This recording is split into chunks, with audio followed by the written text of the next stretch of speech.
வானம் என்கிற தனியார் விண்வெளி மையத்தை முதல்வர் ஸ்டாலின் மருமகன் சபரிசனின் தம்பி ஹரிகரன் மற்றும் சமீர் பாரத் ராம் ஆகியோர் சேர்ந்து தொடங்கியுள்ளனர். சபரிசன் இந்த நிறுவனத்தின் முதலீடு செய்து ஆலோசகராகவும் உள்ளதாக கூறப்படுகிறது. விண்வெளி தொழில்நுட்ப கண்டுபிடிப்புகளை வணிக ரீதியாக எடுத்துச் செல்லும் நிறுவனமாக வானம் தொடங்கப்பட்டது குறிப்பிடத்தக்கது.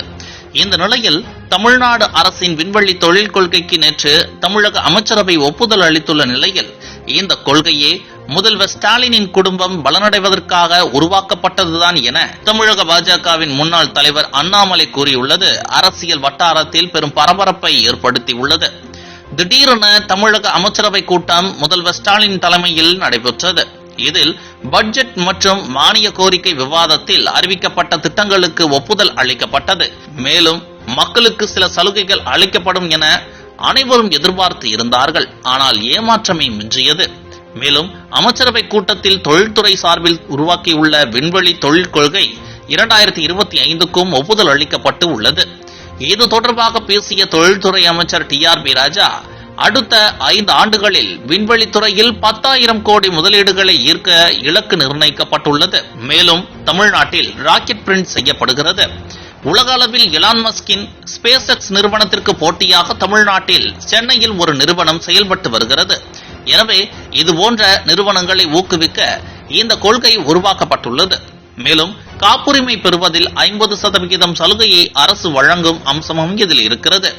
ஒட்டுமொத்தமாக விண்வெளி என்ற புதிய துறையில் ஒரு பொன்னான நாள் என்று இளம் தலைமுறையினருக்கு விண்வெளித்துறை சார்ந்த நிறுவனங்களை உருவாக்கக்கூடிய வகையில் இந்த அறிவிப்பு மாபெரும் அறிவிப்பாக விளங்கும். உலக அளவில் உள்ள விண்வெளித்துறை சார்ந்த நிறுவனங்கள் தமிழகத்தை நோக்கி வருவார்கள். தென் தமிழகத்தில் உள்ள மாவட்டங்களுக்கு இந்த கொள்கை வரப்பிரசாதமாக அமையும் என தெரிவித்த நிலையில் தமிழக பாஜகவின் முன்னாள் தலைவர் அண்ணாமலை ஒரு அதிர்ச்சி தகவலை வெளியிட்டுள்ளார். இந்த நிலையில் தமிழ்நாடு அரசின் விண்வெளி தொழில் கொள்கை 2025க்கு ஒப்புதல் அளிக்கப்பட்டுள்ளது தொடர்பாக தமிழக பாஜக முன்னாள் தலைவர் அண்ணாமலை விமர்சித்துள்ளார்.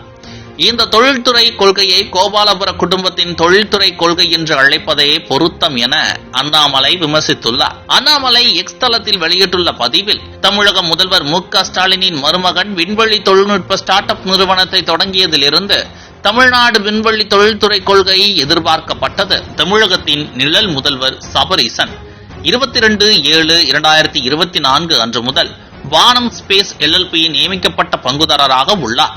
இந்த நிறுவனம் 20% மூலதன மானியத்தை பெறும் என்று எதிர்பார்க்கப்படுவதால் இந்த தொழில்துறை கொள்கையை கோபாலபுர குடும்பத்தின் தொழில்துறை கொள்கை என்று அழைப்பதுதான் பொருத்தமானதாக இருக்கும்.